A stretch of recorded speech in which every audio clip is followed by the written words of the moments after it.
just going to talk, man. I have no agenda. I have no notes. Awesome. I have nothing but my appreciation for what you guys do, for what you've done, and then we'll just kind of take it from there. Sounds great, man. Let's okay.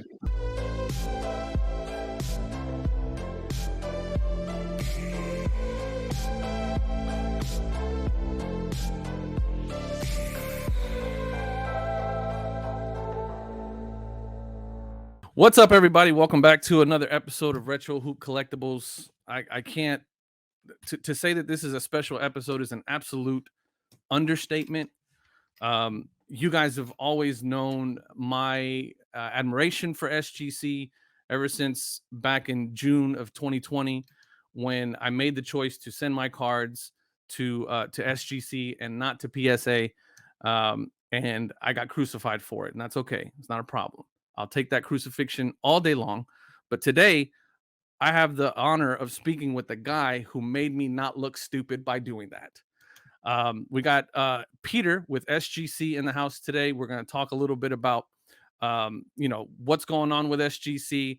And we're going to talk a little bit about cards. But mainly, I want to talk to him about how he's managed to take this thing from where it was to where it is now, where several people have now messaged me and said, I can't thank you enough for talking about SGC because I tried them out and I love it.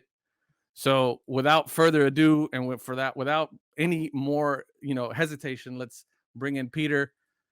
Peter, how are you doing, sir? I'm doing great, Omar. That was some introduction, man. Well, some of it was selfish though, because I got to tell you, I was getting beat up pretty hard back in the day. And by back in the day, I mean like 2 years ago. Me too. I bet. Yeah. And everybody was like, what do you just pulled that, that John Morant rookie card. Why are you sending it over there? That's not where that goes. And I'm like, well, it's not going to go where everybody else is going because I don't like that company. I'm going to go where I think it's going to do good. So I just real quick, man, we have we call it our receiving department. Is the department that unboxes all the mail and gets it ready to go through the process seamlessly. And, once in a while I'll be walking by that department and there'll just be like a dual patch auto or an RPA or something. I'll stop and look at it and I'll tell the person opening the package, you don't know, but we didn't used to get these. We certainly didn't used to get 2,000 of them in one order. Wow. So times have definitely changed. That's good, man. So let's just really quick. One of the things I've done over the last couple of, I guess that's last few weeks since I've talked with, with Brian, who kind of put me in communication with you and kind of set this whole thing up, is really just kind of dove into some of the other interviews that you've had with some other folks on YouTube and kind of did a little bit of background and reading up on your background and things like that. So, but for the folks that are just kind of getting to meet you for the first time, give us just a quick elevator pitch, who you are, what you're doing, and what office you're sitting in right now. Because again, some people probably don't know. And just a quick little introduction so everybody kind of gets on the same page. All right, it's funny because I've been given a lot of these. I'm sure you have.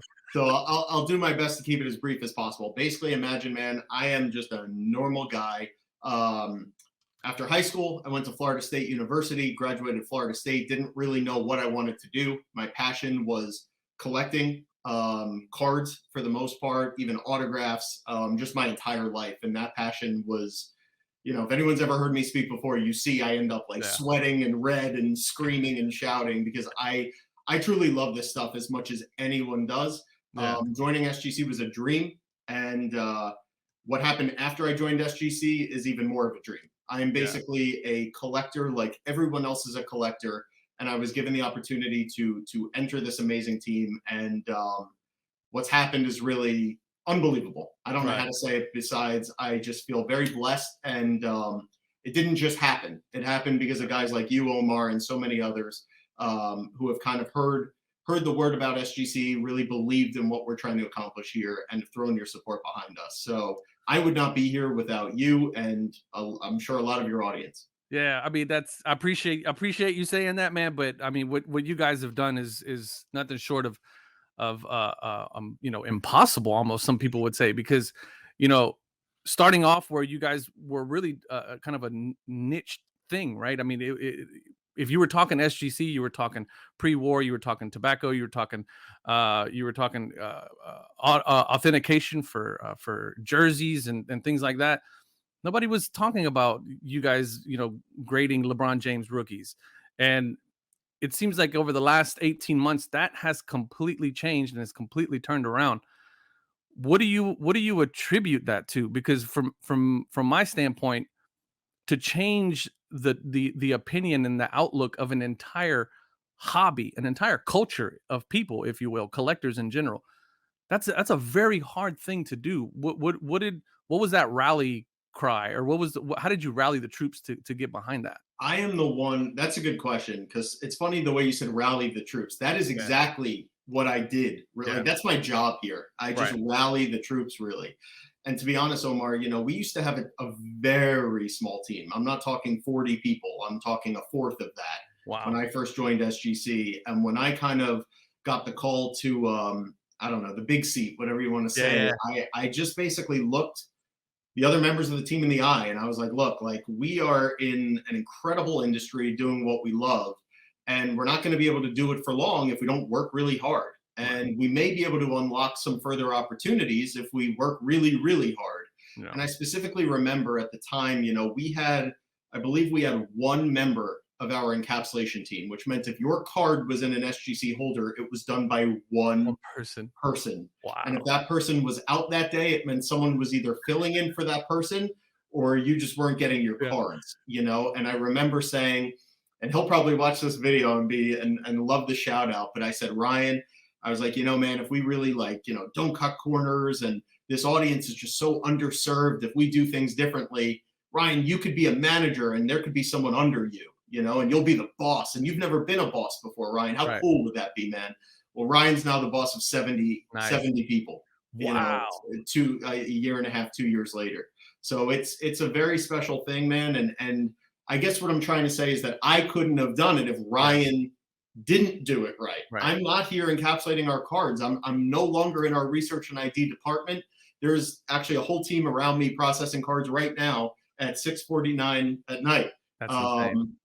So man, it's really just surreal. And the one thing that I could say that I really took a bunch of pride in is, when we kind of started this journey, I was faced with the decision to try to be something essentially I wasn't, which was like this polished, person who went to Wharton and has run, four companies before, Right. and expansion's easy.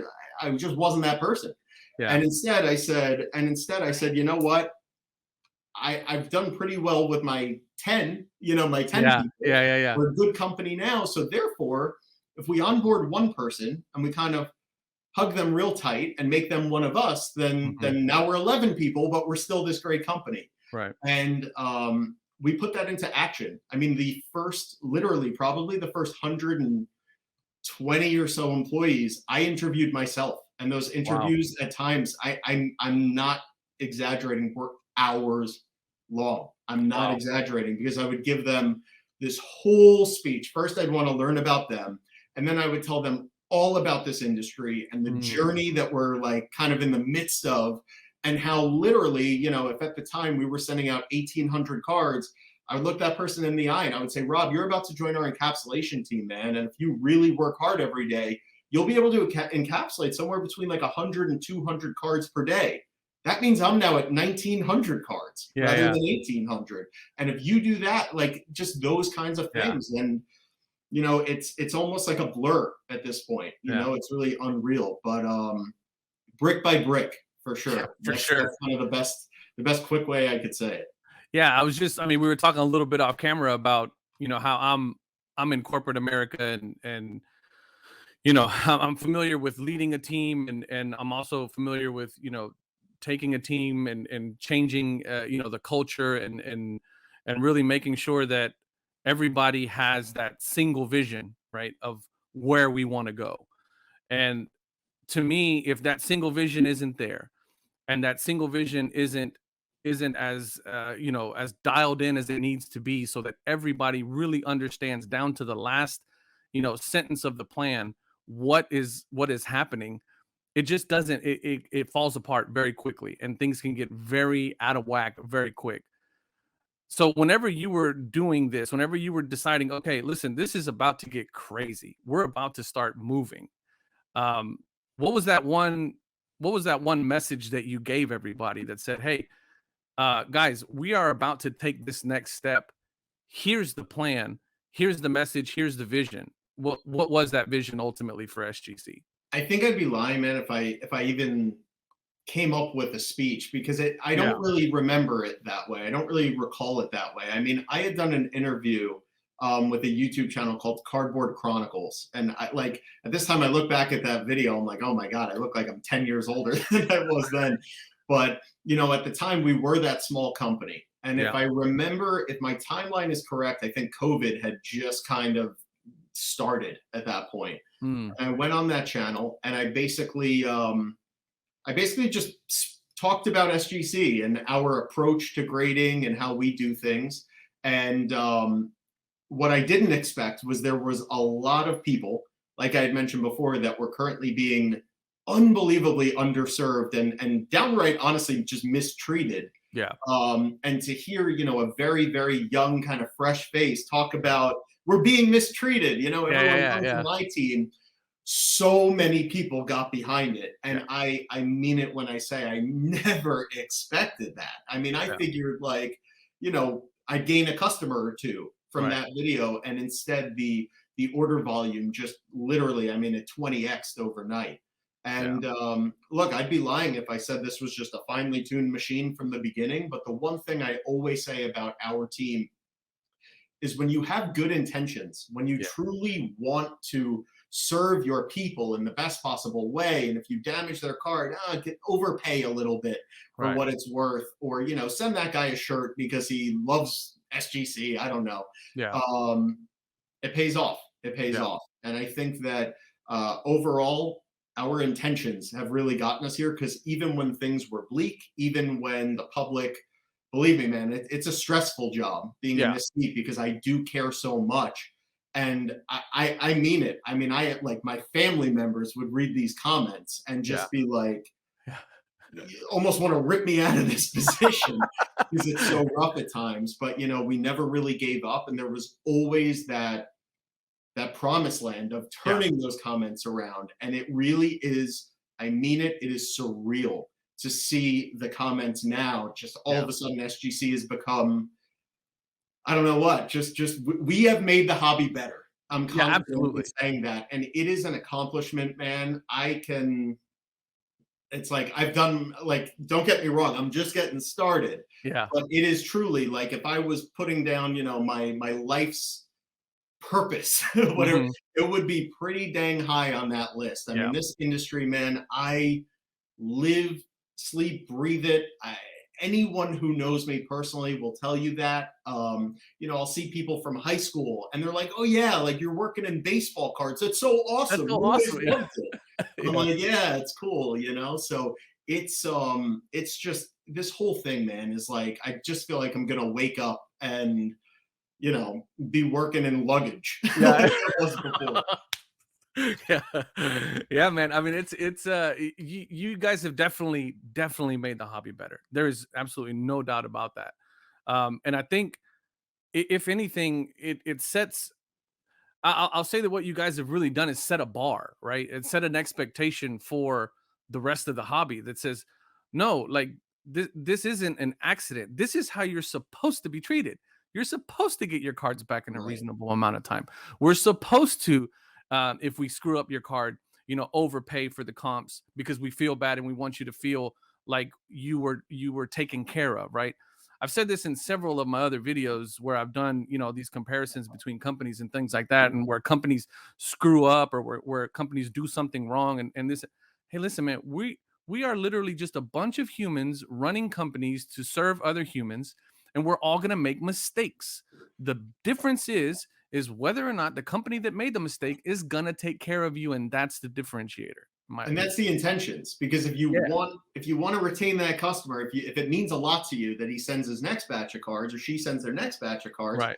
well then you'll probably want to be super friendly on the phone. And Yeah, if you want the hobby to be convinced that SGC, they're the transparent grading company, they're they're not afraid to jump on and be asked a bunch of questions. Well, it bodes well for you. Yeah, And absolutely. it really is special, man, because I mean it. What we are publicly, as a brand is truly who we are internally and who we are just as people. Yeah. I have the first rule at SGC is like I always joke that I was lucky enough to kind of get the reins of this company, and my first point of action was a no jerks allowed policy. I don't employ mean people. I Yeah. don't care. I don't, and believe me, there are amazing, I guess there is amazing hobby talent out there. I know this Mhm. personally. I know these individuals, Right. and they're just jerks. Yeah. And sorry, find another company, because Yeah. that's just not how we roll.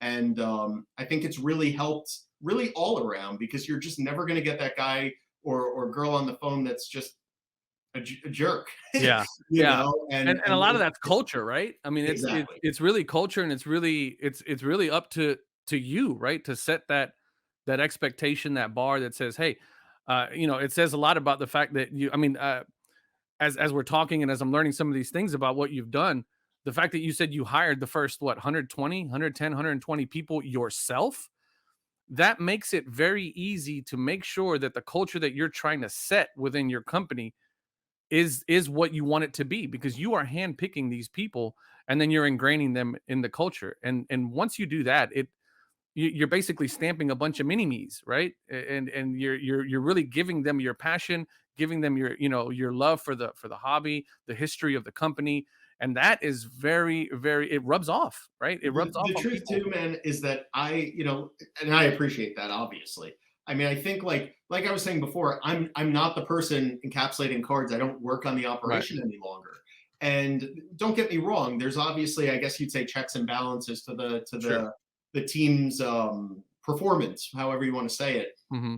But at the end of the day, I kind of just took the approach that if these people love working here, Hmm. they'll want the cards to be graded right. They'll want the cards to be handled correctly. Yeah. They'll want to treat our customers well on the phone. Right. And for that reason, Omar, we actually we onboarded a few individuals to get us to right around 160 employees. Oof. And at that point, I literally turned to our director of operations and I said, I don't know everyone anymore. And you know what we did? We put a freeze on hiring, literally. Yeah.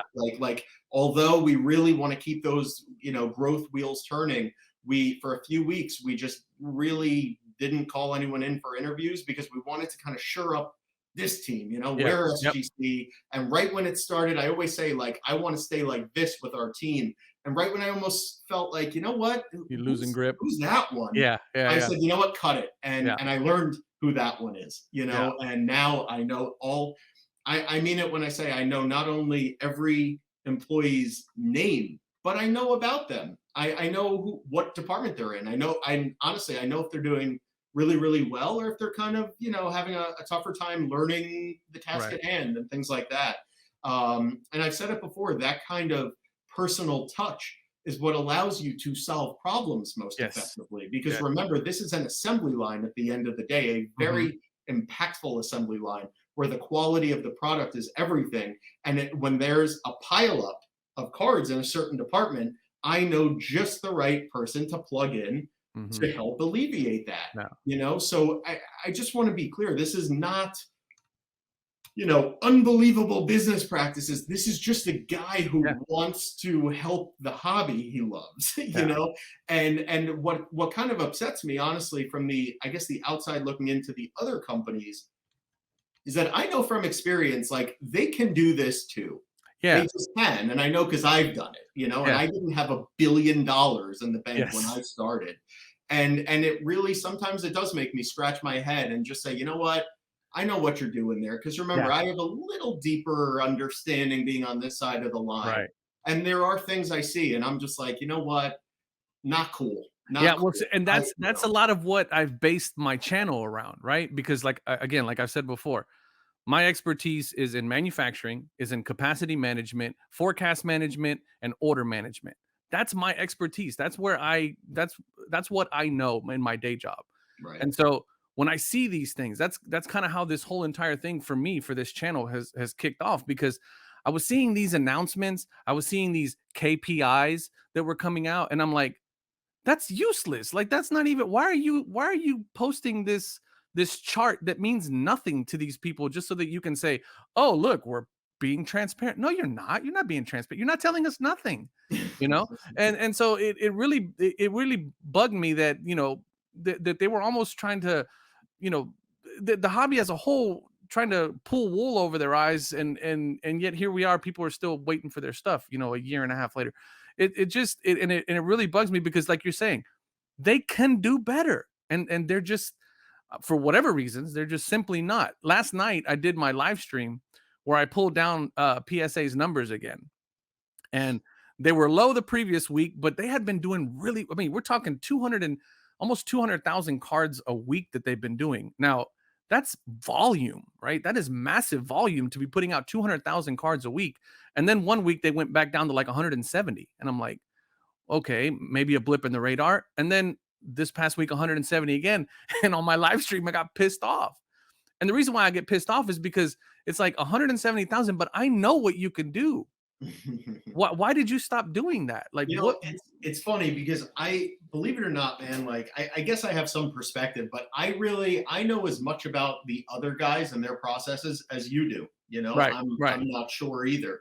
And I want to be clear that just like when I say you can do it too, by no means are we a perfect organization. I would argue, in the horse race that is kind of this crazy card grading competition, we're first in certain areas and we're last in others, and I don't want to say the last thing I want to appear is like SGC is just, a gift from God to these collectors. Not at all. It's just that we mean it when we say like we really do care about you guys. Yeah. And if we could give you a better service in any way, we want to. And one of the hardest things at my job is that sometimes, for whatever reason, situations arise where like I would love to be able to deliver something and I can't.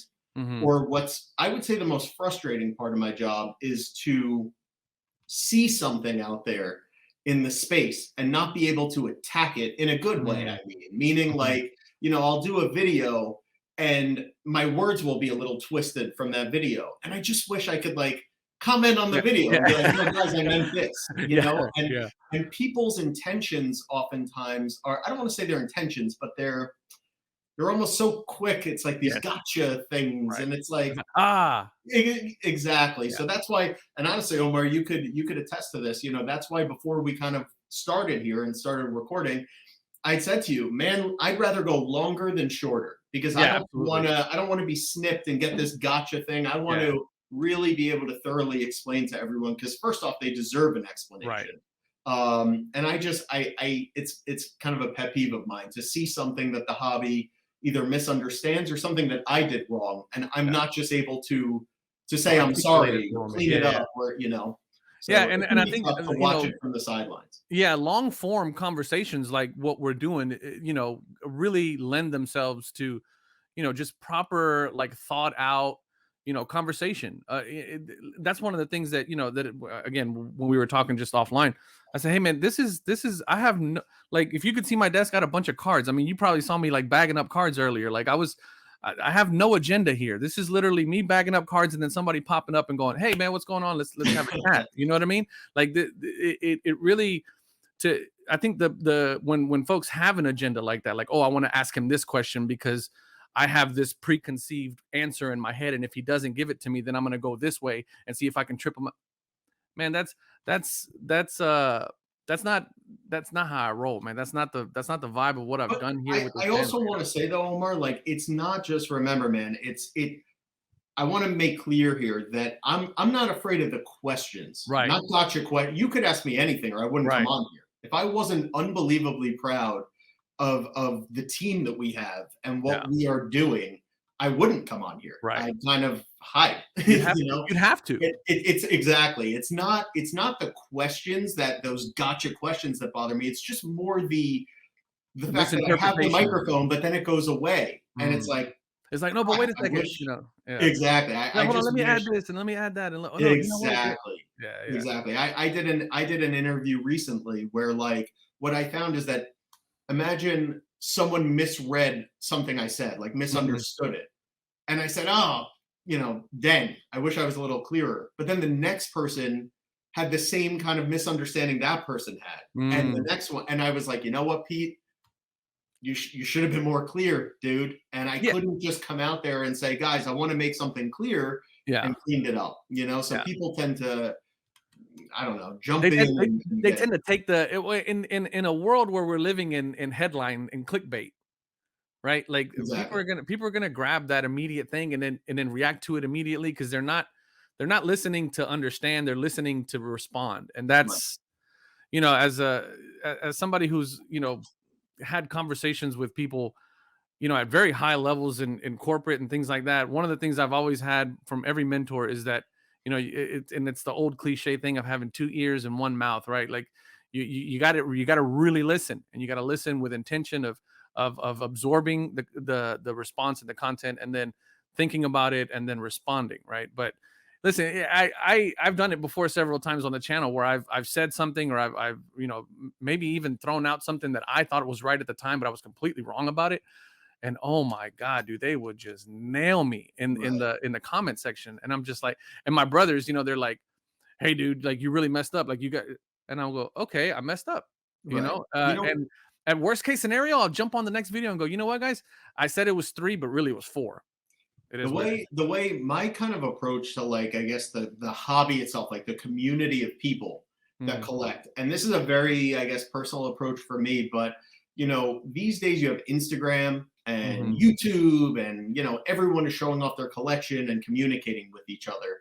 But when I grew up, not that that was long ago, I'm a young guy, but when I when I grew up, there was no Instagram, Right. and YouTube was more like you'd have like a video uploaded to YouTube about cards like once a day. Yeah, That yeah, kind yeah. of Now thing. there's It wasn't thousands. just exactly. Yeah. And I think what was special about that time though is that when someone had the same appreciation as you for cards, the Mhm. hobby, you really connected with that person. Yes. Because it was Yeah. like you were two aliens that understood why this piece of cardboard is Yeah. so cool, Yeah, yeah, yeah. and I just wish that as the hobby's gone more mainstream, thank goodness, and You're and right. is as cool as it should be, by the Right. way. I Right. just wish that we maintain that level of like, but we love cards, Yes. like there's just so much awesomeness here. Yeah. I always question why, and there will be people. I promise you, Omar. There are people that'll comment right now to what I'm saying, Right. finding something Something like to say. evil Yeah, about yeah, what yeah, I'm yeah. saying, I call and those it's guys just Cheeto like fingers. exactly, They're like, Cheeto guys, I get fingers. it. A lot of people have cards of the other grading companies. Yeah. Awesome. By the way, so do I. So do I. No one's trying to, Right. like, come on. There's enough to go Yeah. around here. Let's just like enjoy the hobby for what it is, and a It's big part funny. of that is each other. It's funny that you mentioned that because one of the I just came back from the Dallas card show, and on my way up there, it's about a 4-hour drive from Houston to Dallas to where I needed to be. And on the way up there, one of the things that I did is in a playlist I put just a handful of videos, interviews that you had done with other folks. And by far, my favorite one was with Mike from the Golden Age of Cardboard, Mike Moynihan. Yep. I always consume their content anyway for just through a normal watching. But one of the things you guys were talking about in that interview, and it's something that really inspired me to come up with this new idea and this new content that I want to start putting out, is that you guys mentioned, like, there's nobody really talking about in the vintage kind of square. There's nobody really talking about why in my case, like, Jason Williams is so important, right? Like, Jason Williams was, early 90s, early 2000s. Nobody really knows. Like, I got excited when I bought a Jason Williams. Somebody at the card show actually gave me a couple of Jason Williams cards. I was so stoked. I was like, oh hell yeah! Like, this is, like, you don't understand. Like, this is, my wife's like, who is that? I'm like, this is white chocolate. Like, you don't even know.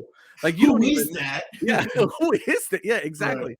And so there isn't really a lot. And then I remember as I was like explaining it to her, like, I'm pulling up like highlights, and I'm like, look at this guy. Like, he was dropping dimes from like half court into the Right. paint. Like, Right. and I just kind of felt myself getting really excited about it. But then as you guys were talking about it, you guys were saying, we need to do, and me as a content creator, I still don't like calling myself that, but I think it's important that I need to be more, mindful that the people that are watching my videos may not be as excited, not because they don't want to be excited, not because they don't want to think that it's cool. They just have no clue who Jason Williams is, Right. And Right. so, we have to be a little bit better stewards of that, information and going, hey, look, this is why this guy's cool. And Preach, this is man. why this Preach. card is cool. And Yep. this is why this guy was so impactful and why the Kings almost won a championship because of this guy. Like, so there's all these things that need to be, You're taught. you're talking about a player, remember, Yeah. and I agree with you. Yeah. Totally am on the same page. But remember, there's also then at the card level, you're talking at the Mm. subject level. How about Right, the right. set level? I could Yeah. just, and I'm telling you, man, like what I hate is that I am like, to be totally honest with you, Omar, a big reason I'm in the position I'm in is because and I mean this in like the best way, guys. Believe me, like I leave Yeah. SGC, I'm a total loser.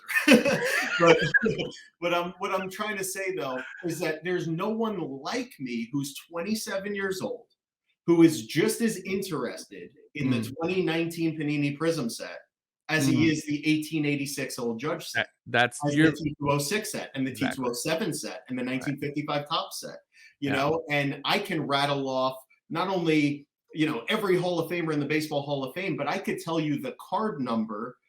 Clemente's rookie is number 164 in the 55 top set. Koufax is 123. 52 Bowman Mantle is 101. 51 is 253. Jackie's 52 is 312.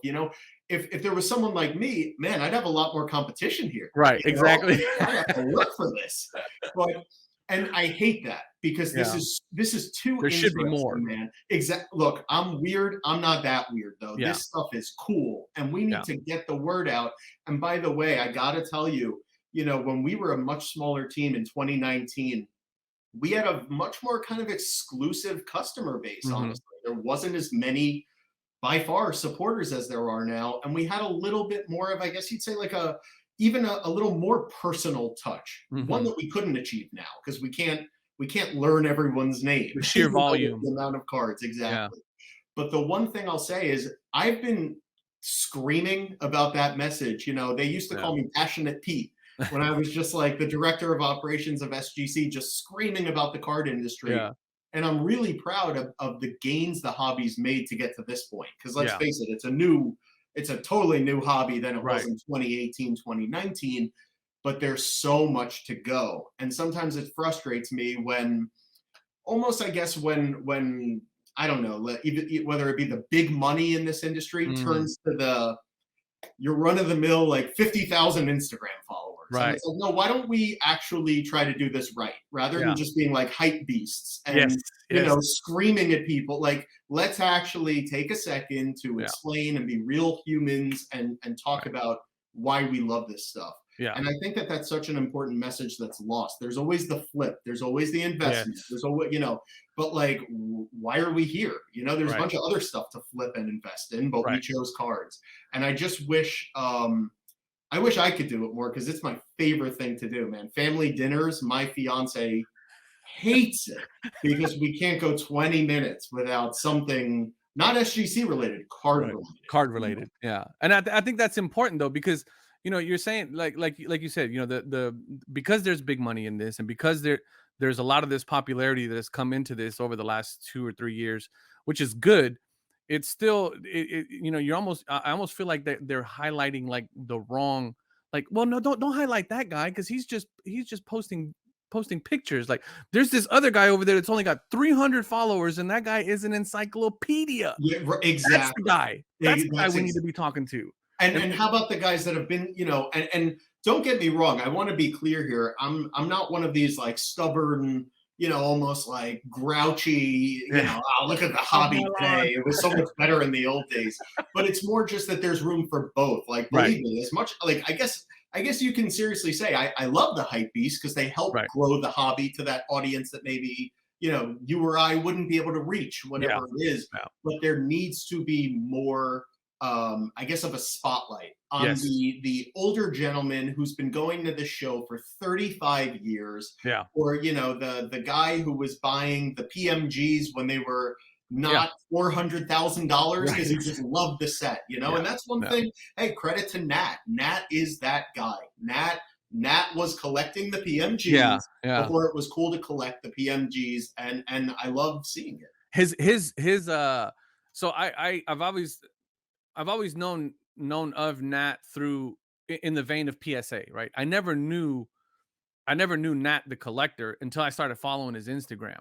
And all you got to do is, if you know anything about basketball, all you got to do is look at that one picture that he has of all that sealed wax on his wall and understand why that guy is a legitimate collector, like a Right. real collector.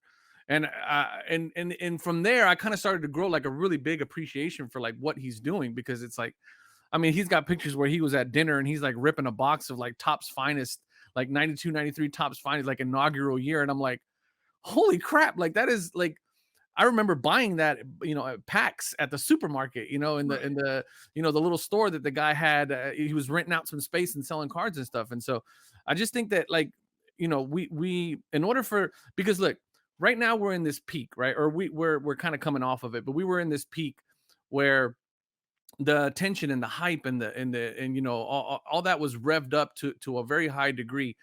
And what I feel like what we're going to get left with is something much better in terms of attention than we had before this whole thing got a run up. And in order for us to sustain that, in order for us to sustain it and to keep it from going down, it's really important that everybody understand why this is so cool, Yes. and everybody Exactly. understand why, why a refractor means that you got a card that is not heavily printed like the base, and why, why certain sets, why the 93 94 Fleer Ultra Series 1 set box set is the one that you want, because that's the one that has all the inserts, and the Series 2 is the one that has all the rookies. And so, Right. like, those are the types of little nuances that I'll admit I haven't really done a very good job of on this channel, of like really getting people to understand why it's so important and why those sets are so iconic. That video that you did with Mike, really, because I had time, because I was sitting in my car and it was just me and my thoughts, and I was like, dang, that is so true. And I've had this channel for going on almost 2 years now, and I have yet to really push that narrative and push that side of things. And you guys really inspired me to go really kind of back to the drawing board and think, okay, that's the purpose that I want to have now. How do I execute that?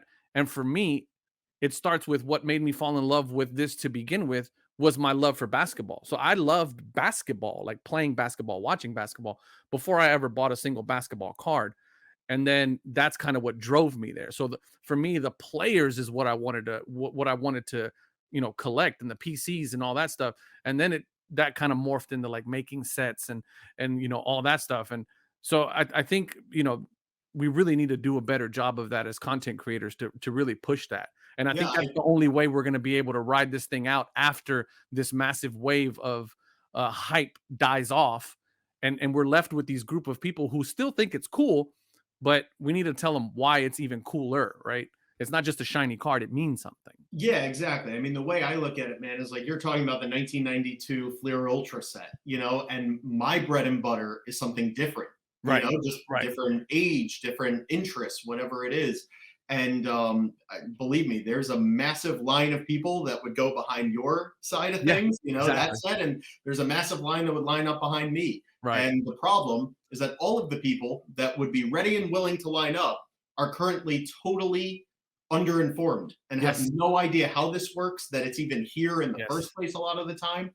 And I would just love to see a lot of strides in that, because it's also going to mean that since it's not this I guess you'd say like artificial, very temporary bubble, Right. it literally will help all of us. I mean, it Everybody. means Yeah. your cards are worth more. It means, Right. all the companies operating within the space are thriving, Right. and there's just no downside to being nice and inclusive and Yeah. and And sharing informing each people. other's interests and not judging each other because that person appreciates something, their priorities are a little different than yours, let's say. So So I totally when's agree. the podcast coming? Because you are a wealth of knowledge, and I don't understand why you're not on some like weekly video or something like. I'll tell you one thing, man. A lot of people always say, they're like, "Ooh, you've done amazing. Congrats to SGC during this Right. time. What are you going to do when they open And I'm like, I can't wait for them to open because I can't do anything right now Right. because, we are slammed Slammed. at all Yeah. times, to be Yeah. honest with you. And if our demand goes down this much, believe me, we're really going to show our true colors. I mean, and you're listening to me, Omar, like Right. I was the first one in, whatever you want. I Yeah. got lucky. There are, you met Brian before. Yep. You met, my guy Lewis has changed the game from a marketing perspective here. Right. This team is too good to just hide. And I Yes. got to tell you, it's time that we start taking advantage of just how awesome we are on the inside. I agree And 100%. the answer is look out because Yeah. we are definitely, it bothers me so much. I was at the card store 2 weekends ago, I think, a local shop here. And I'll say this shout out, by the way, if you're listening, to David at Boca Sports Cards, because I've now gone Dave. to, yes, Boca Breaks, I think it's called. And I've gone there twice.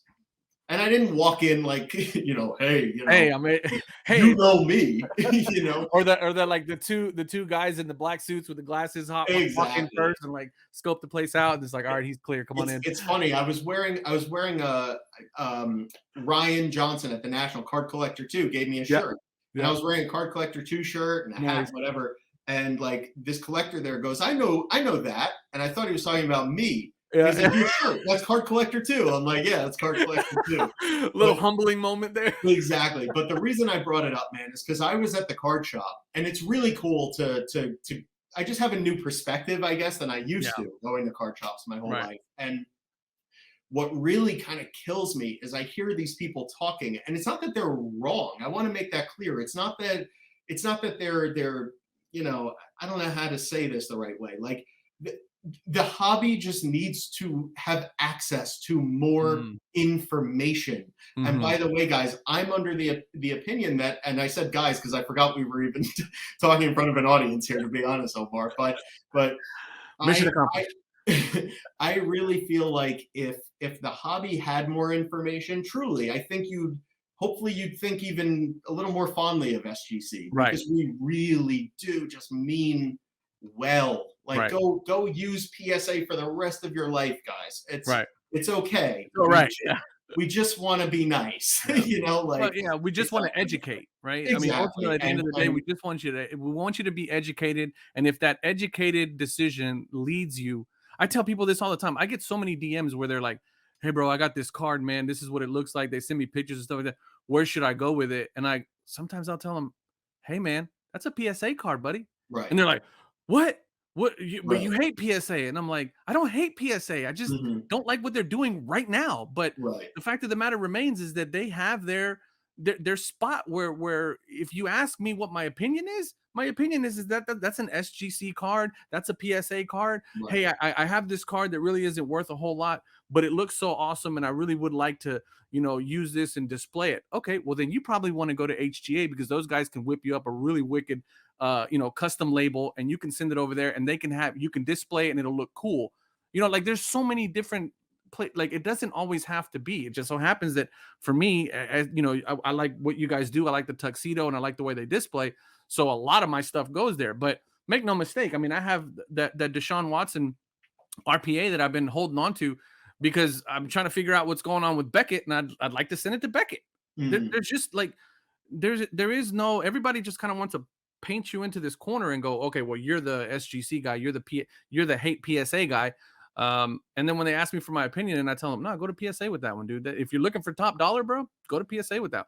Oh my God. It's like, well, no, there's room in this for everybody. There's everybody doing something, I think, and I don't pretend to know, but I do think that as the hobby continues to kind of mature and become better educated, there's going to be a lot more of buying cards rather than pieces of plastic and air. And what I mean by that is, guys, if we have a Jordan 10 and PSA has a Jordan 10, okay, remember there's different standards to these grades, meaning like the gem mint grade, where you can have a gem mint according to our standards that is 50-50. But if it's 49-51 centering, it can also be classified as gem mint. It can receive the 10 grade. What I'm saying is this: if we have a Jordan in a 10 that's 50-50 centering, beautiful card, razor sharp, Yeah. just amazing. Right. And then there's a PSA 10 that's 48-52, still a gem mint card. They Right. graded it correctly. It's not misgraded. It's a gem mint card. It just may have that much less eye appeal than ours. Guess what? Ours should sell for more. And you It know why should. it should? Because it's a better card. Yes. We need to start buying cards. That's what we collect. Yeah. It's not, believe me, guys, you know who makes our plastic? I have a vendor who makes SGC's holders. Guess what? So do they. So It's yeah. not a pretty process on the inside. You guys love seeing your finished product, but I got to tell you, I think if you saw more of this, you'd realize that all you are truly buying is the cards themselves. Yes. And what's so important is that you have the faith that they're being graded accurately, graded consistently, so you can be confident in your purchase. That's Right. across the board. Right. But once you say, you know, I trust PSA, or I trust Beckett's grading, or I trust SGC's grading, as far as I'm concerned, guys, then it should be card for card. Exactly. And I completely agree with you, man. And that is something that I have struggled with for so long. I mean, I have this, a partnership with Card Hedge, who's, they do, market pricing analysis and all that stuff. And, part of that agreement is that I use the tool, which is something that I was doing anyway, Right. But a lot of what I've been looking at recently is, I just did the video. I just did a video the other day that I'm going to release, or I may have already released it. I've done so many I can't remember, but where I'm looking at these cards and I'm saying, is now the time to buy? Right? Is now the time to buy that John Morant? Is now the time to buy that? For me, I've been looking at 86 Clyde Drexlers. Like, is now the time to buy them? And part of my analysis as I was looking through the card prices, because I was looking at the trends, obviously, in like PSA 8s and PSA 10s and things like that. Every single card, it was like, okay, well, you should get it now because it's $100 right now. Or I don't know why, but it's the same flipping card. You can buy it in an SGC slab for 60 or $70. And it kills me because I'm thinking to myself, it really should matter about the card. The card itself is what you're buying. Stop buying the slab and buy the card itself. And it shouldn't really, I mean, it should matter to you, right? Because like you said, if you trust PSA's grading standards, that's the key factor. And that's what you go for. That's the key factor. That's why, I say it all the time when I'm interviewing new employees. I always say there's very high barriers to entry in this industry. And I explain what that means is that, hey, your name's Mike. If you started a grading company called MGC, Mike's Grading Company, and you said this card's a 10, no one's going to care because who the heck is Mike? Exactly. But our graders, Scott Heilman, SGC's head grader, I believe started grading I think he started here in 1999, and that guy's life's work, the same way I talk about how my pride and joy is the unbelievable team we have here. Yeah, this brand, he's been with this brand for a long time, and that guy had a dream, and that dream was that one day this brand is going to take off. And if I told you, Omar, the dues that man had to pay, I'm sure, to just keep this train chugging since 1999, that's why people trust us when we say that card is in gem mint condition. And once that groundwork is laid, I'm sorry, there shouldn't be another brand outselling us, because you don't get a better grader than Scott. Absolutely. No, I totally agree with that. That leads me into another point. One of the things that you've talked about, and it's popped up on a couple of different podcasts, is this or interviews and things that you've done, is this concept. And I'll admit right now that I was one of them until you answered the question. And what I'm talking about is subgrades. And you had mentioned in a couple of the other videos, and I'll link those folks down here in the bottom. So those of you that want to go watch those videos and watch, I won't tag you again for the full drawn out explanation, Peter, but your kind of general idea was that, listen, guys, if SGC was to, I guess, pigeonhole ourselves to just 4 subgrades to come up with an ultimate subgrade, an ultimate grade, my graders will walk out the door, because it's just simply not that. It doesn't come down to those 4 grades. It comes down to so much more. And when you said that, I thought to myself, well, that makes sense, because that's the reason why I've always felt like you guys have graded so accurately. And it's because you're not pigeonholing yourself to those 4 categories. It's so much more to y'all. Can you expand on just that a little bit more? Yes, and I got to tell you, man, I'm so happy that you mentioned the subgrade argument.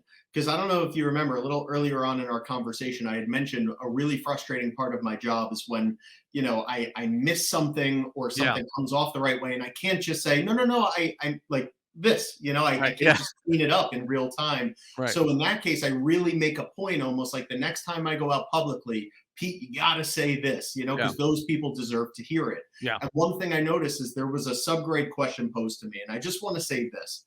Guys, I preach positivity here, and it really is not BS. And the reason that the last thing I want to come off is like I'm knocking someone else. It's just that when someone, I don't want to say corners me, but I'm very open to questions, any and all questions. But when someone says, why do you do it that way rather than that way? What happened is I believe the question was posed to me almost like any progress on subgrades. It's like, no. dude, that's not progress. Like, but I'm just being honest about how we do it, and it's like, if you don't like I'm very honest with you, maybe too honest. I don't know what you guys want information.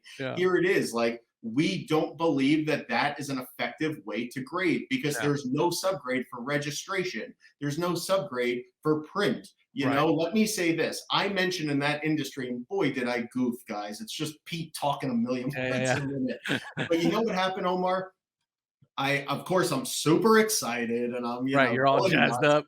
Exactly. And I'm talking about these subgrades, and I said, guys, I said something along the lines of like, I can't hamstring my graders in these 4 neat categories. I said, and by the way, the subgrades wouldn't fit on the label because there's 35 of them. And immediately, Omar, and this was on me, man. It's one thing if one person misunderstands, but it was my mistake. It seemed like 100 comments that were basically people saying, what are the 35? What are the 35? Yeah. In other words, they thought I was being, and it was, again, my fault. I watched it over. I said that. Yeah, they took you literally. Exactly. And what I meant to say, guys, is look, there's many, many factors of these that aren't accounted for in here that must be accounted for. So again, to hamstring the graders into coming up with this neat kind of flaw, it doesn't happen. And the last thing I want is them to feel like they have to manipulate subgrades to produce the grade that they actually feel is accurate.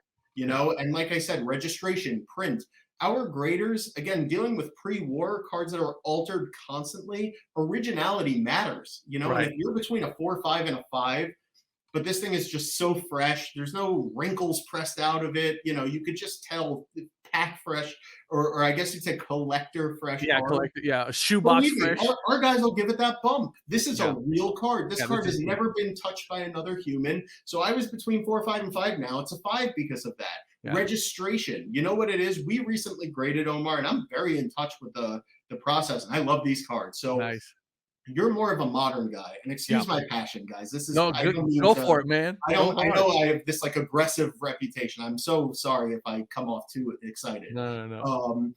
So I know you're more of a modern guy. I'm sure you've heard of at least the 1933 Gaudi set, correct? Yes. Okay. So there's a player in that set. I always mispronounce his name, but I call him Nat the Collector. I think it's pronounced Lejoie, but that's just, I don't like the sound. Some French thing. Exactly. So anyway, Nat the Collector, though, is a very early member of the 3000 hit club in baseball. He is just a critical member of the Hall of Fame and early baseball collecting. Okay. And the Gaudi company in 1933 decided to release all of the cards in the gum except for that card. So these kids are spending money endlessly on gum trying to complete their set, and the Nat the Collector card is nowhere to be found. If you wrote a letter to the Gaudi Gum Company, as I understand it, they would say, all right, this kid wants it that bad, send them the Nat the Collector card. So they are very rare, very prominent, a Hall of Fame subject mixed with an unbelievable collecting story and rarity. We got a card submitted. It was a 1933 Nat the Collector, and it was submitted, and the card was unbelievably, I guess you'd say, pack fresh, condition-wise. The card was like an 8, but it's almost like an 8 from 1930 something. Yeah. Like I'd say like in the 8 range, razor sharp corners, whatever it is.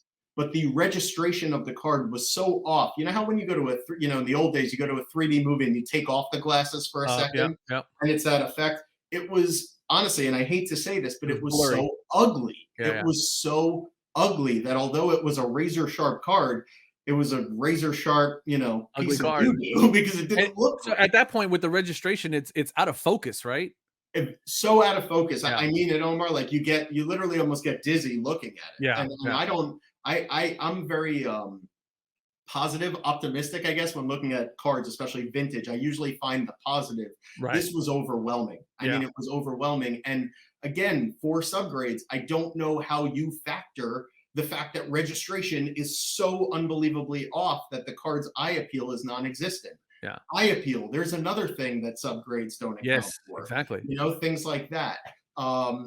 There's a I lot just there, think you that know? a lot of people look at and again, I say a lot of people, and I'm counting myself in this group because I looked at subgrades as sort of a kind of like a security blanket, right? Because you know, if you look at a 9.5 and then you look at these four, you know, variables that gave you an idea as to why it got that 9.5, it kind of made you feel a little bit better about it, right? Or it kind of made you feel good, or it kind of at least allowed you to point to something that says, oh, well, it was the corners that got me, or it was the surface that got me. But at the end of the day, all you're really looking for is an explanation as to why you got that Yes. grade, right? Yeah. And I think because historically there really is no explanation as to why you got the grade that you got. More importantly, even with subgrades, there's no explanation why the subgrade came in the way that it did. You know, everybody's just looking for an explanation, looking for a why, especially when they don't get the grade that they thought that they were supposed to get, right? And I think that's kind of why, you know, subgrades has become such a big deal because what really people are looking for is not the subgrade. They're looking for an explanation. They want to Right. know why they got an 8 instead of a Right. 10 that they thought it was supposed to be, right? Right. And that's why, you know, like but the guys over at TGT, that was one of the things that really kind of like drew me to them, where I was like, oh, you actually give note, like the grader is actually giving me some notes, like this is awesome, you know. But at the end of the day, when people are looking for these subgrades, they're just looking for explanations. They just want to know why. And I think, you know, the big dog, you know, PSA has never really done that. You know, that if you felt like you had a bad grade, then you just resubbed. Well, Please. remember, like grading started, you know, grading began, and believe me, there are so many people watching this, I'm sure, that know so much more about the like very, very early days. I'm talking the Yeah. 90s Yeah. grading. I don't want to come off like a know-it-all at all. Right. Believe me, I wasn't there. Yeah. But from what I've been told by the people who were there, and a lot of them are in this building, is it was a very almost like organic beginning. It wasn't like today. Today, there's almost this gold rush where everyone's just trying to get into grading because there's so many cards to grade. Right. It was almost like the hobby needed it. It was like the Wild West back then. Right. You know, like you snip an edge off a card, all of a sudden it's a 10 because the this thing's corners are mint. rated. Exactly. Yeah.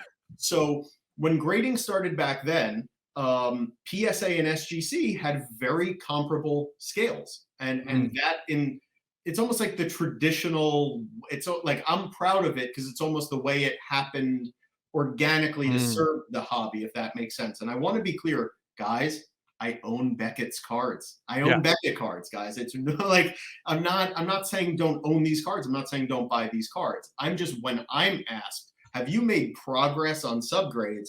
I'm just trying to inform the public that I don't believe that's progress, if I'm being totally honest. Right. And look, I could sit here and BS everyone and say, you know, give like one of those like super nonchalant. Yeah, like I'd rather just speak truth to the hobby, because if I'm not, like, why am I even here anymore? What are we doing? You know, exactly. Yeah, what are we doing? I mean, look, it's no one's here to say, by the way, that grading is perfect by no means. And you know, I think another danger is everyone screaming about AI, to be honest with you, because it's like, guys, let's watch buzzword, isn't it? words and you know, but the bottom line is I'm not here saying grading is perfect anywhere. Right. I'm just saying that if we believe subgrades were the best solution to coming up with the best, most accurate outcomes, we would have subgrades. It wouldn't be very hard to implement. We don't believe that that's the case for some of the reasons I said before. You know, even how do you account? Let's say there's you get these Panini Prism cards today, and every card out of the pack, a lot of time will have these like roller lines on the back, you know, where you angle it in the light. So if it's got that, do you subtract from surface if all of them have it? You know, the SGC graders are very aware of these card specific attributes. For example, the 2019 Topps Chrome, Fernando Tatis Jr. You look at a prism refractor, okay? They all have print lines. Like Mm. it's very hard to find one without it. So our graders got together and they said, you know what, guys, this whole run of Yeah, cards it's bad. has that line. Yeah. So if it looks like this, you can gem it. But if it's anything different than this, it is below the set's, I guess you'd say, perfect example. Therefore, it shouldn't go in. But again, those subgrades could kind of make you feel like, wait, is surface the print line? Right. Or like there's no subgrade for that, Right. you know? Right. So I hate to sound like, again, almost this, you know, the last thing I want to sound like is like I'm lecturing, but I'm Right. just trying to lend some insight into As to why why. we don't do it that way and why we do it this way. Yeah, it almost doesn't allow you the flexibility to take different variables for different sets into accountability, right? It can it's like, oh well, the surface is bad, the surface is bad. Right. Well, you know, maybe that set was all bad. Maybe all of Right. them had that. To, Yeah. to So that point, you know, you just mentioned that, you know, the Topps Chrome set. How much like as these sets are coming out and as your graders are getting their hands on them and as your graders are seeing some of these trends within, you know, within the card sets themselves, you know, what kind of mechanism do you guys have to like talk about that stuff? Is that like something you guys have like weekly meetings, or how does that get communicated? yeah, so they have a lot more than weekly meetings, as you Oh, can cool. imagine, just to maintain, you know, the idea of being a perfect grading company. And I want to make clear again, guys, there is none. There is none, right? And although I'm Doesn't constantly exist. striving to be it, it's unrealistic, you Yeah. know. But what would make a perfect grading company is that I give that individual Scott that I mentioned before 50 cards, and then I give Doug 50 cards. And when I go through his 50 and his 50, they match perfectly. Hmm. And when I ask Scott, why'd you give that one a 9.5? He's got you know, he's Yeah. pointing to that, Yeah. whatever it is, and Doug's pointing to that The same same thing. issue. Yeah. In order to maintain that kind of consistency, you got to take training really seriously. Yeah. You got to take quality really seriously. And at the end of the day, you have to have a deep appreciation for the job you're doing, Yeah. because these are, remember, what we're doing to the outside world is really splitting hairs. If you show Right. a card that got a 6 to a non-card collector, they'll be like, oh, it's perfect, it's a Yeah, 10. yeah. And Yeah. it's like, no, it's actually not, you know. Right. So it's a very, I guess you'd say, meticulous and Yeah. nuanced process. And what we do is we decide, I guess you'd say, what the right way to handle what is, if that Mhm. makes any Yep. sense. Yep. And then we Absolutely. make sure that Mike and Steve and Doug and Scott are all on the Yeah. same page about that scale. So when people say grading subjective, well, how it actually works is we decide how we're going to handle a certain Yes. issue. We make sure everyone's on the same page. We make sure we have all the information when deciding on how to handle that issue, Mhm. because we don't want to get it wrong. You know, Right. we could all be consistent, but if we're being consistent and grading inaccurately, that's Yes. not helping the hobby very Right. much. Right. So that's kind of the way it works. It's a very interesting process that literally would not be possible if we didn't have people like Scott and Doug on our team who have been here for it all. I mean, Yeah. these people are They've just, seen everything. oh my, I'm not kidding, man. It really is like speaking, like, you know, I'm a card geek, so it's Right. almost like I work for Michael Jordan. Yeah. You know what I mean? It's really, You're it's working really for cool. Yoda. Yeah, and to be honest, Omar, like when I started at SGC, I was kind of an odd, you know, millennial, because I had such an appreciation for the old baseball Yeah. cards and the vintage. I was like, But what do you know about a T206? What are you exactly, talking but about? if you think, man, that I knew this, I was taught this by the people who truly helped Yeah. build this hobby. And I'll say it again, don't always be fooled by the people with the largest Instagram following, or you know, where all the money is. You know, it wasn't like that. It Yeah. wasn't like that. And Yeah. and there may be some collectors out there that know Scott personally, because he used to be at card shows all the time and would, Yeah. you know, tell you why your card graded that way if he had the chance, you know. Yeah. And as things have changed, it's just very, very important to me personally that we maintain that same thing that was awesome about SGC then, now. And hopefully we add some to it as well. Yeah. No, absolutely, man. So look, well, I think we talked about SGC for quite a bit. I want to jump off of that and get into a little bit more kind of philosophical things for a second, if I can, you know, derail the conversation. So Sure. there was a comment that you made, and it was something very interesting to me, because when I heard you make like this graded comparison or this gradual comparison, I thought to myself, oh, he knows about that. You made a comment something to the effect of like you said a Camaro is better. A Camaro isn't as good as a Corvette. A Corvette isn't as good as a Maserati, and a Maserati isn't as good as a Ferrari. And I thought to myself, he's a car guy. Are you a car guy? I have to be honest. I'm a nothing guy except cards. Really? I drive the same Volkswagen Jetta as when My I was man. hired. I'm wearing like $30 shoes from Target right now. Oh no, we gotta fix that. My money goes into one thing. Trading cards. Really? When you made that jump from where you said Maserati is not as good as a Ferrari, I was like, okay, he might be a car guy because No, that's a car guy thing to understand that comparison. Believe me, just Volkswagen Jetta, the door like creaks when I shut it, and I don't care at all if it means I could afford some more Trae Young cards. That's awesome, man. Because I'm in the same boat. But I'm legitimately a card guy, but I don't get into any of it because it'll take away from me completing my rainbow set, my accumulation on rainbow set, because I have to be ready for when that card pops up that I need so that I can make my move on it. And if I got to make a card payment on a nice card, it's going to mess with that. It's going to really piss me off because I'm going to get into a point to where I got to go, do I make my card payment or do I buy this gold one that I still need to finish my rainbow? It's going to drive me nuts. What was the first card that you graded? On your own that you said, hey, I have this card, it's raw, I want to get it graded. Okay, gotcha. You remember what that was? You've got to graded thousands by now, right? I gotta be honest, man. Like I've collected thousands, but remember, like there's been so much happening here. Like I wish I had the ability to. I often, by the way, the reason I love having these conversations is because I'm always doing the like, I guess you'd say the businessy stuff. You gotta smell the roses, Peter. I want to talk more cards. I wish I could like.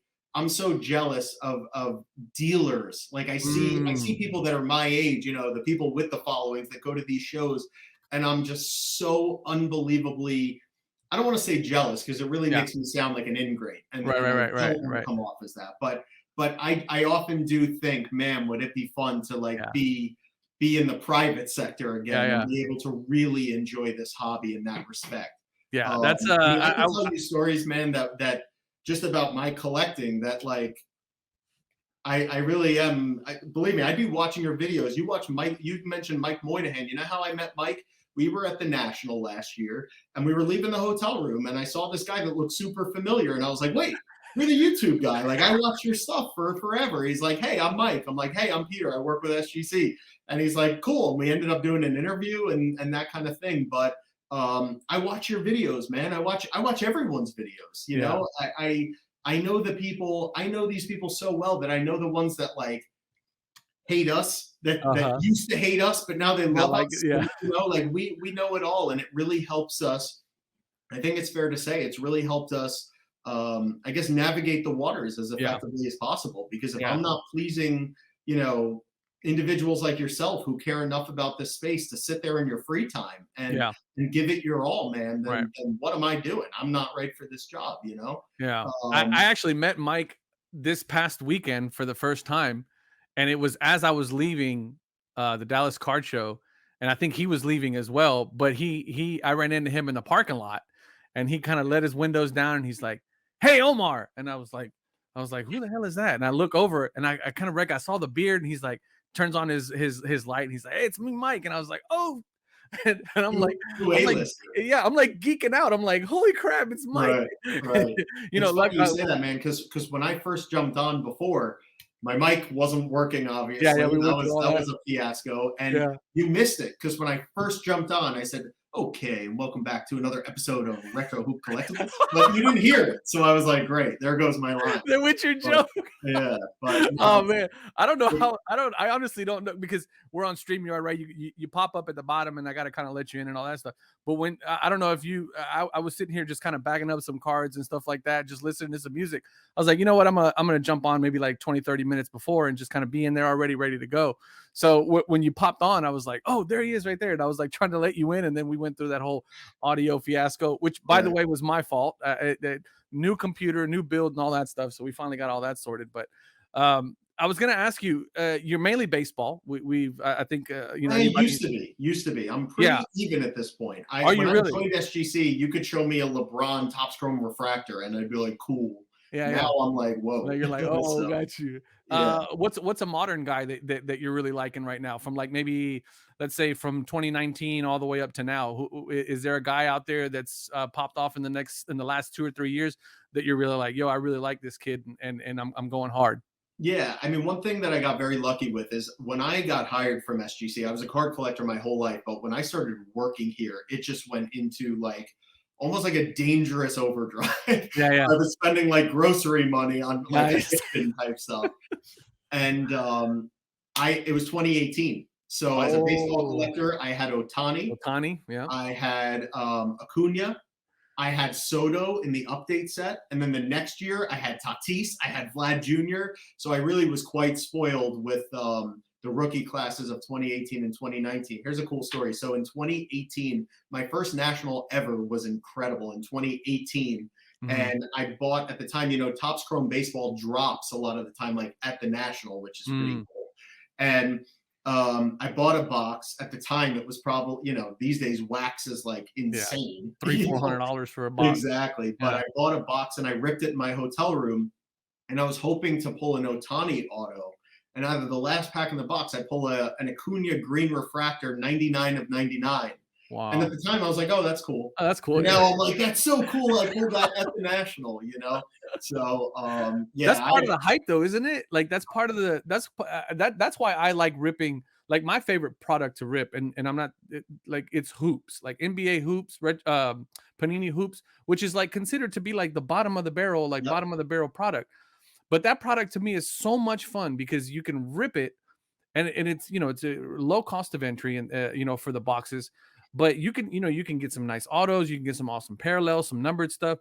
But for me it's the rookies, because it's the rookies in their uniform for the first time, like the pro uniforms for their first time. And I typically like stack those up, I penny sleeve them, I put them in a box, and I stash them away. And then 2 or 3 years from now, you'll hear about this one kid that all of a sudden just went bananas. And then you go, you know what? I think I got about 5 or 6 of those. right, And then it gives you an opportunity to start opening up your boxes again, right, thumbing through them again, and going, oh, I got this guy too, like this guy. right. And it just drives you to like never forget about that box. And it happens every year without a doubt, because I do collect a little bit of football. My Houston Texans are an absolute dumpster fire at the moment, so I don't Yeah, really pay much attention to football at the moment. But I still, if I can catch if I can catch a blaster box or a hanger box or something like that, I'll pick up at the stores and things like that for retail. As I'm ripping, and I'm just like, okay, cool. We're putting our rookies away and we're stashing them. And I write on the box, like 2019, 2020, 2021 yeah, NFL rookies. And then I'll just hear about like some kid that just, put up 5 touchdowns and 500 yards in a game. And then I'm like, oh, I got a stash full of those rookie cards up there. And to pull right. them out and then move them from just penny sleeves into top loaders, and then all of a sudden things get really crazy, and then you take them from a top loader and now you send them off to get graded. It's just that entire thing is I so know that addictive. game, man, as well as anyone. Maybe minus the grading aspect, I gotta tell you, but like I say it all the time. I am the worst card dealer in the Yeah, world because I'm too emotional. I'm yeah, too yeah, passionate about the cards or the players. Like, right, just for example, I held Otani in 2018 because I was so positive. This yeah, guy is, pump, the next coming. I'm gonna make yeah, a fortune yeah, on yeah, my 2018 Topps Chrome cards.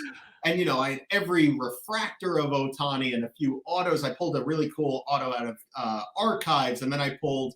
I don't know if you're familiar with it, but like the Mystery Redemption out of Finest, I pulled that auto. okay, Like I had some real Otani cards, and imagine I hold it in 2018 when he was really hot, and then he got hurt. I think it was like 2020. He uh-huh, got hurt, and I'm like, you know what?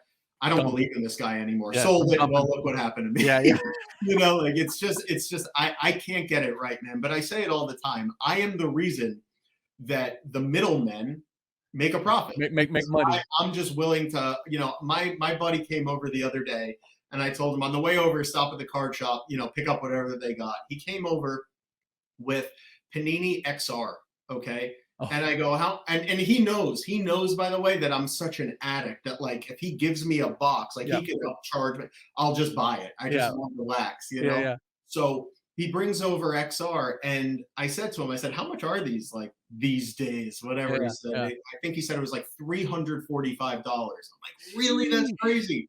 I paid for it. I said, "So what card are we looking for?" He's like, "Trevor Lawrence RPA." Yeah, yeah. I'm not kidding, Omar. I open the First pack. box. Trevor Lawrence RPA. I Wow. say to him, "How much is this worth?" Thinking I just hit. He's like, 420. I'm like, 420. I just paid 345 for the box. I hit the chase card. Wax is harder these days than Dude, ever before, man. And I it think that's one thing. These card manufacturers got to treat these people right it's and hard out put here some right more now. time into it and Yeah. respect the people that are keeping this hobby moving because things like that. I mean, you can't hit the card and make $25. I mean, Yeah. come on. Well, that You know? and that's half of the reason why I have a soft spot for hoops, right? Because it's the I think hoops product is like the ultimate long game, right? Yeah, Because if you're if and it becomes so cheap because the flippers don't care about it because right. you can't do that, right? You can't buy the product and then flip it for double and then pull a card that's worth $5,000 out of it that everybody's chasing, so they're going to pay you triple for the blaster box. Nobody cares about it. It's sitting on the shelves, and I Right. love it because I go over there, I scoop them all up, and I think I've ripped so far. I mean, just in the last 3 months that the product has been out, I've ripped two hobby boxes and like I can't even tell you how many blaster boxes and cello packs. And I don't even buy cello packs individually. I buy them by the sealed box now because it's just so fun to rip. And then again, Right. stash the rookies. And then a year and a half, 2 years from now, come back and go, oh, this guy is gone absolutely nuts. And Right. then try to sell a few to cover the cost and all this other stuff, But Yeah, no, uh, I totally get it, man. The worst part about 2020 for sure was Target stopped having like yes, the 2019, remember, with such a hot, rookie class as a yes, football guy, it was a dream come true. And then 2020 happened, and I was like, you know what? yeah, This part sucks. this is Not the being bad able part. to just pop in at any time and get it. But one thing that was cool is I have two really good buddies that have been kind of my two best friends since I'm a kid, and one of them loved cards with me since I'm a kid, and the Mm. other always not only had no interest, but almost like a grouchy like how Yeah, like, what are y'all stupid type doing? thing. And he started collecting cards in 2020, and that's when That's I when it was got like, fun. "Whoa, this Yeah. hobby is blowing up." Yeah, yeah, that's So interesting. nah, it's crazy kind of how different the landscape is today for sure than it was, a year ago, 2 years ago. Yeah. How much are you ripping wax versus buying singles? So right now I'm definitely buying singles so much more than ripping Yeah. wax. I mean, when I rip wax, it's almost like when someone who quit smoking is like, all right, I'll have one cigarette type thing, because I mean, listen to what I just said. Like these days Yeah, it's so hard. it's tough. Like I gotta be honest too, SGC's gotten bigger and I'm now this like big boy, whatever. Yeah, yeah. So, my cards have gotten a little better. And, I opened one product was it is I think it's not Topps Definitive. I think it's Diamond Icons, which is like a very high end Yeah, it's a high baseball dollar, product. yeah. And it's amazing because you really get a lot of like cards that are awesome, but they're the values. I mean, I was doing Yeah, the math after. I'm like, did I just lose like yeah. $3,000 in 10 seconds? Well, And Immaculate is like that. it's crazy. I Yeah, mean, and we again, but that's also why we need to keep right. this industry growing because if Yeah, there were more people as passionate as you and I, yeah. maybe that wouldn't be as much of an issue. I But can't tell you how many times I've watched, year after year, the last maybe 4 or 5 years or 3 or 4 years, I've watched people rip, the big dollar stuff, the Eminence, the National Treasures, the Flawless and all that stuff. And these guys are, they're getting it. Obviously, the chase is the hot rookie. Last year LaMelo Ball, this year it's either Cade or Green, and then the year before that is everybody has that one thing that they're chasing. But as they were ripping, these $15,000 boxes, and I'm like, okay, like what does that RPA go for? Oh, the RPA goes for $25,000, $30,000. And I'm like, okay, so if you don't hit it, like, are you just out 16 grand? Like, what? right, And then they were pulling cards. Like, I remember, I remember this one guy pulled a John Stockton 1 of 1 diamond card. And I was like, holy crap, that's like John Stockton. Like, that's right, awesome. And yeah, he was like, ah, five man, hundred bucks. yeah, we got John Stockton like that. And he kind of threw, and I'm just like, do you not know who John Stockton is? Look, you're so right, man. The only thing I could kind of attribute it to, like what just came to mind for me, is if you go to a casino, they have penny slots for the people that just want to be there playing the game, kind of like in some ways the NBA hoops collector who loves the game. Right. But then there's also the slots that are $100 a pull for the guy where that penny slot just doesn't, he's got a lot of money, or he's a risk taker, or whatever it is. Yeah. So don't get me wrong, I support the fact that there's so many, that wax has really become this I guess you'd say complex thing, a spectrum, which is really cool.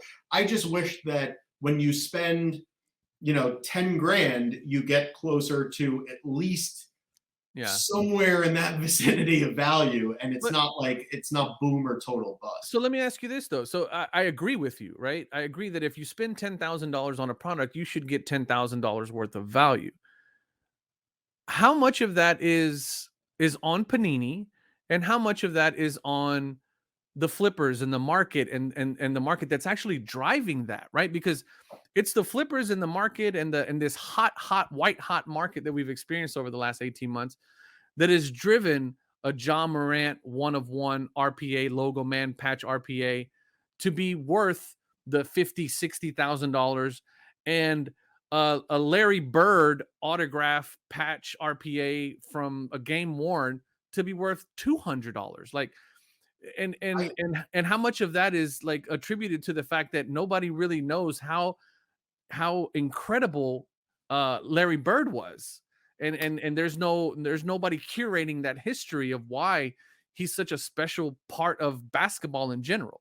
Right. To me, I'm definitely a guy, I just want this thing to grow as much as it can and to spread as much card love as possible. So the reason I'm starting with that, Omar, is that like, I don't look at it and say, how is John Morant worth that? Instead, I look at it and I say, how isn't this person worth that? Yes, or how isn't this good card? point. And I want to make clear that I say it all the time. Like if someone on the outside, a non-collector, let's say, looks at any card of any value and says, man, who's the dummy paying for that? I often say, well, who's the dummy that pays for a Corvette? Who's the dummy that pays for this handbag? Right. It says this stupid logo rather than the other. Like there's a story to that card that a lot of people appreciate. And I want to be clear that they're some of the most expensive cards in the hobby, whether vintage or modern. I always scratch my head and ask, how isn't this going for even more?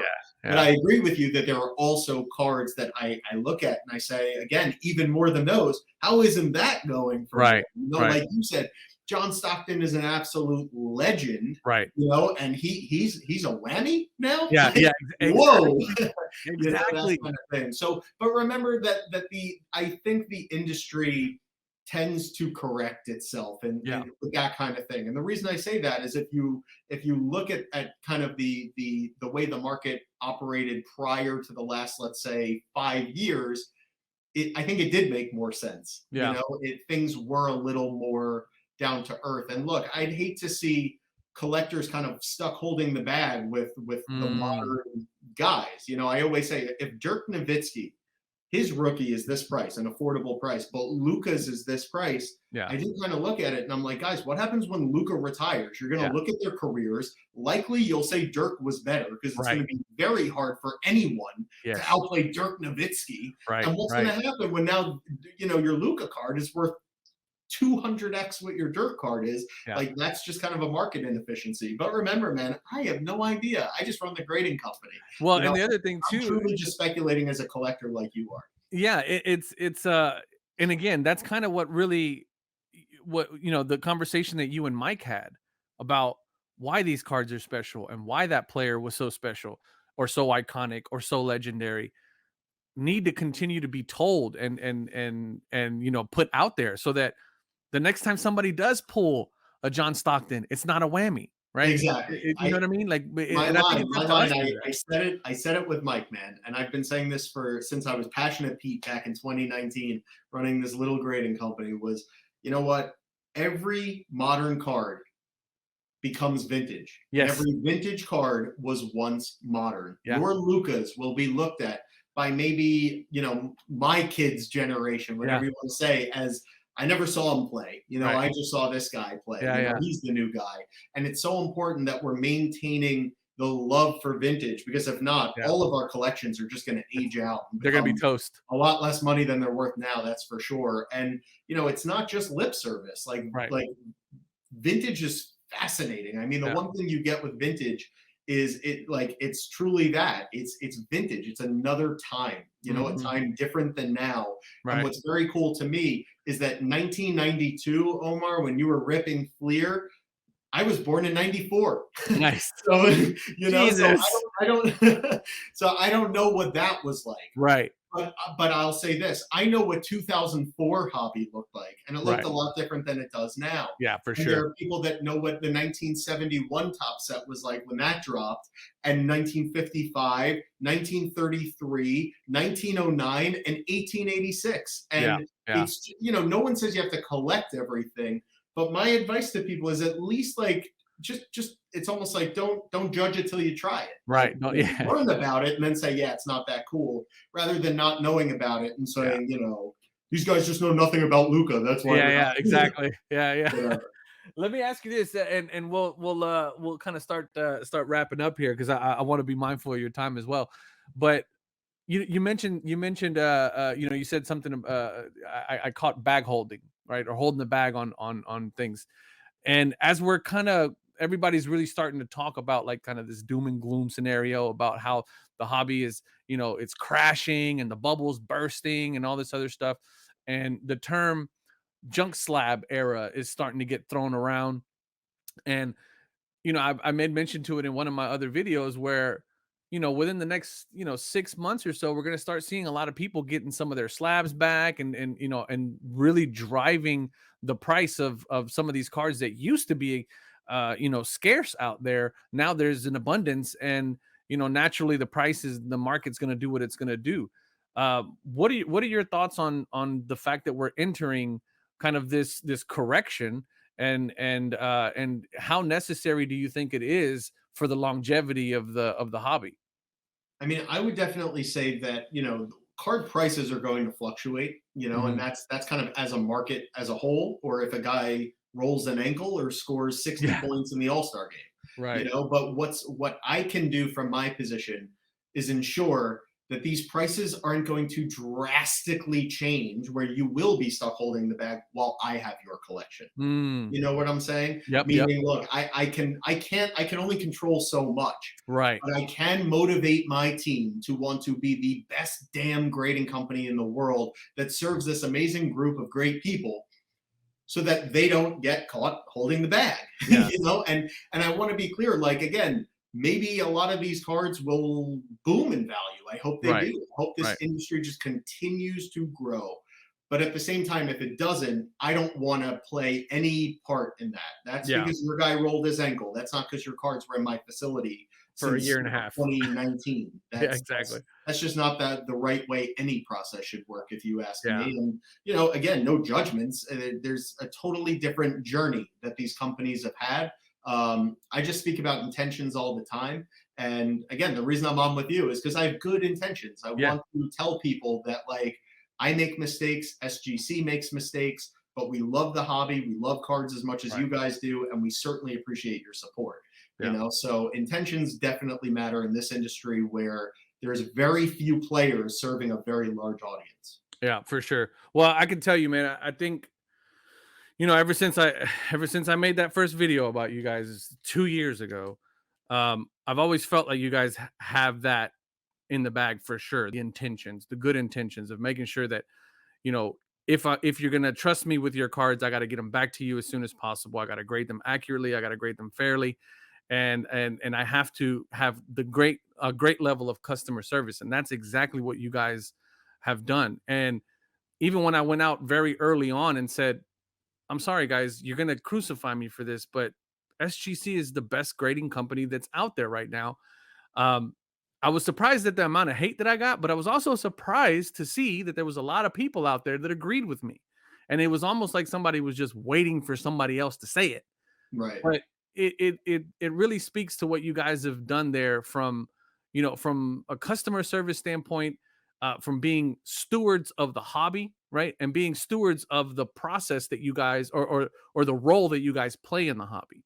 And I've said it before that you guys have set the bar without a doubt to what grading companies should be for the hobby.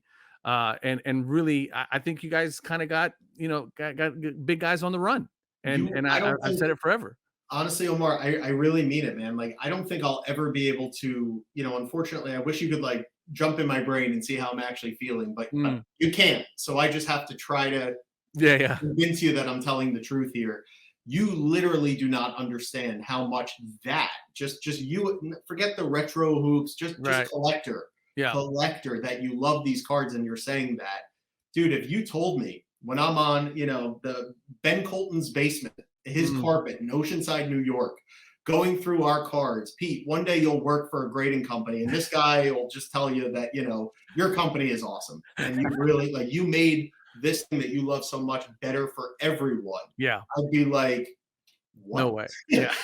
So it is unbelievably rewarding, man, to hear that. And I know that there are people that just prefer the other players for whatever reason. Yeah. Guys, no problem. No Yeah. problem. Just be cool. Yeah. We're just sending back cards graded accurately and consistently, very, very Right. quickly, and Yeah. doing our best to be nice to the hobby. And if you have a problem with that, then I kind of have a problem with you. Yeah, I mean, what are we talking about at that point, right? Like, we're not even on the same book, let alone the same page, right? Right, I mean, exactly. You got a problem with that. Exactly. So I'll end on this. What's down the road for SGC, and what's kind of the next step that you guys are looking to take? Yeah, I mean, I'll keep it. I want to. I know that's a loaded question.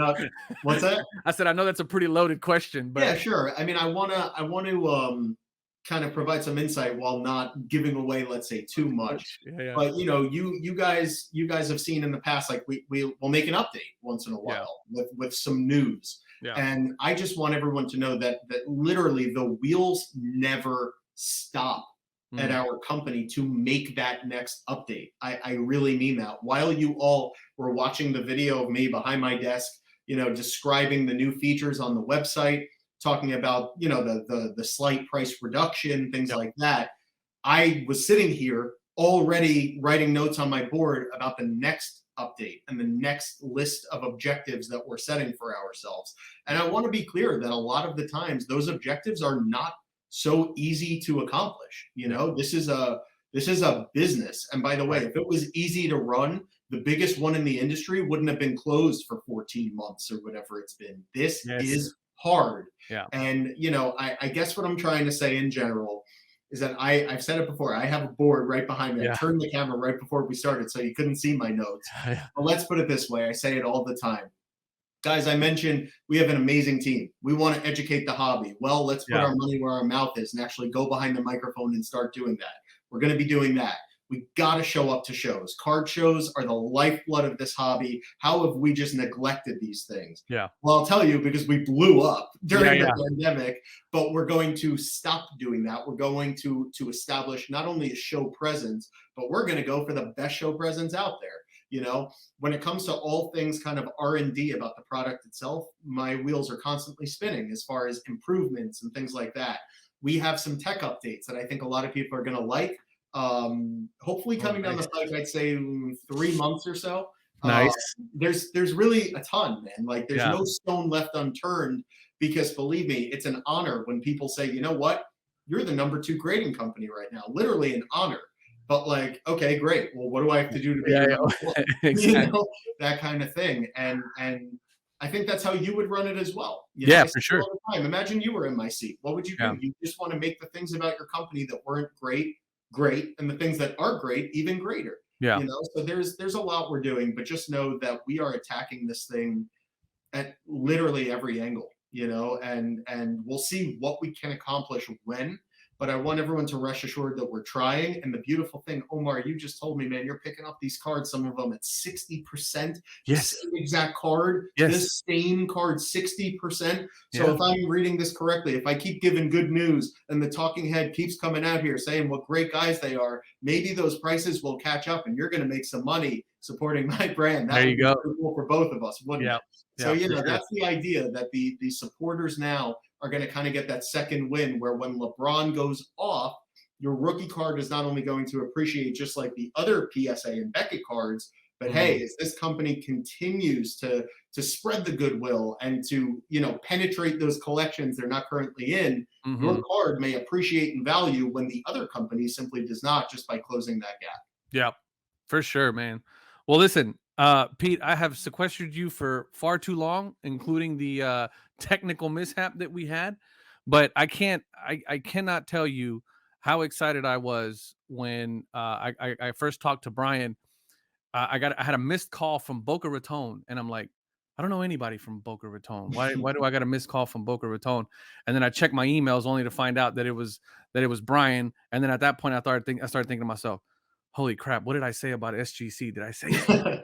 Because you know, I report the news, good or bad. It's my opinion. It is, kind of is what it is. And I was very, very happy to find out that you had, wanted to come on the show. And I never in a million years would have ever thought that this little channel that I put together just simply by ripping boxes that I was buying on eBay for $25, if you can believe it or not, was going to turn into me sitting down with somebody of your caliber within the hobby and getting to just chat. And I really want to thank you for that honor, for that, for reaching out and just being an amazing steward of the hobby and being and running this company that is, in my opinion, not number 2, but number 1.